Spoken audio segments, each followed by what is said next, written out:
بسم اللہ الرحمن الرحیم الحمد للہ والصلاة والسلام علی رسول اللہ اما بعد۔ یہ سوال صدیوں سے انسان کے ذہن کو جھنجھوڑتا آیا ہے کہ مرنے کے بعد روح کہاں جاتی ہے۔ اسلام نے اس موضوع پر بڑی وضاحت کے ساتھ روشنی ڈالی ہے۔ قرآن مجید، احادیث مبارکہ اور بزرگان دین کے اقوال سے ہمیں ایک جامع تصویر ملتی ہے جو روح کی حالت اور اس کے سفر کو واضح کرتی ہے۔ 1۔ موت کیا ہے؟ موت انسان کے جسم اور روح کے تعلق کا اختتام ہے۔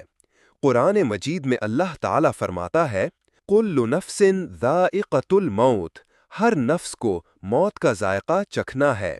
سورۃ آل عمران 185۔ موت کے بعد جسم مٹی میں چلا جاتا ہے مگر روح زندہ رہتی ہے۔ روح کا پہلا مرحلہ، قبض روح۔ جب انسان کی موت کا وقت آتا ہے تو اللہ تعالیٰ کی طرف سے فرشتے اس کی روح قبض کرنے کے لیے آتے ہیں۔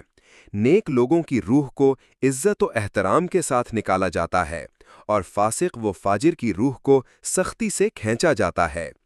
تتوفاہم الملائکۃ طیبین یقولون سلام علیکم، سورۃ النحل 32۔ ترجمہ، فرشتے ان کی روحیں اس حالت میں قبض کرتے ہیں کہ وہ پاک ہوتے ہیں اور فرشتے کہتے ہیں تم پر سلام ہو۔ اسلامی تعلیمات کے مطابق روح کا قیام مرنے کے بعد عالم برزخ میں ہوتا ہے۔ یہ ایک درمیانی دنیا ہے جو دنیاوی زندگی اور قیامت کے درمیان واقع ہے۔ عالم برزخ کیا ہے؟ برزخ ایک غیبی مقام ہے جہاں انسان کی روح موت کے بعد قیامت تک رہتی ہے۔ یہاں روح کو اس کے اعمال کے مطابق جزا یا سزا دی جاتی ہے۔ نیک لوگوں کی روح کو جنت کی خوشبو، راحت اور فرشتوں کی صحبت نصیب ہوتی ہے۔ گناہگاروں کی روح کو تنگی، گھبراہٹ اور عذاب کا سامنا کرنا پڑتا ہے۔ قبر میں روح کو جسم سے ایک خاص تعلق رہتا ہے۔ اسی لیے اسلام میں قبر کی زیارت کی اجازت دی گئی ہے تاکہ عبرت حاصل ہو۔ نبی کریم صلی اللہ علیہ وسلم نے فرمایا، القبر اما روضۃ من ریاض الجنہ او حفرۃ من حفر النار۔ قبر یا تو جنت کے باغوں میں سے ایک باغ ہے یا جہنم کے گڑھوں میں سے ایک گڑھا۔ ترمذی۔ شہداء کی روحوں کو اللہ تعالیٰ نے خاص مقام عطا فرمایا ہے۔ ان کے بارے میں قرآن میں فرمایا، بل احیاء عند ربہم یرزقون، سورۃ آل عمران 169۔ ترجمہ، بلکہ وہ زندہ ہیں اور اپنے رب کے پاس رزق دیے جاتے ہیں۔ ایک حدیث کے مطابق شہداء کی روحیں سبز پرندوں کے جسم میں رکھ دی جاتی ہیں جو جنت میں آزادانہ پرواز کرتے ہیں۔ فاسق اور فاجر لوگوں کی روحیں زمین کے نچلے حصے یا قید خانہ نما جگہوں میں رکھ دی جاتی ہیں۔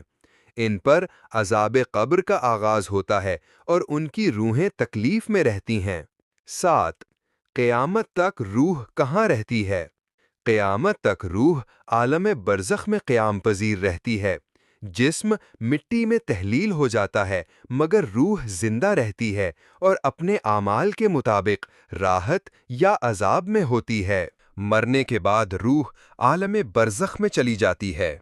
نیک ہو تو جنت کی طرف، گناہگار ہو تو عذاب کی طرف، شہید ہو تو خاص مقام پر، اور قیامت کے دن دوبارہ جسم کے ساتھ جوڑ دی جائے گی۔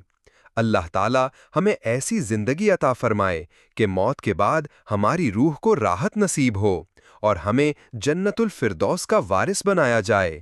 آمین۔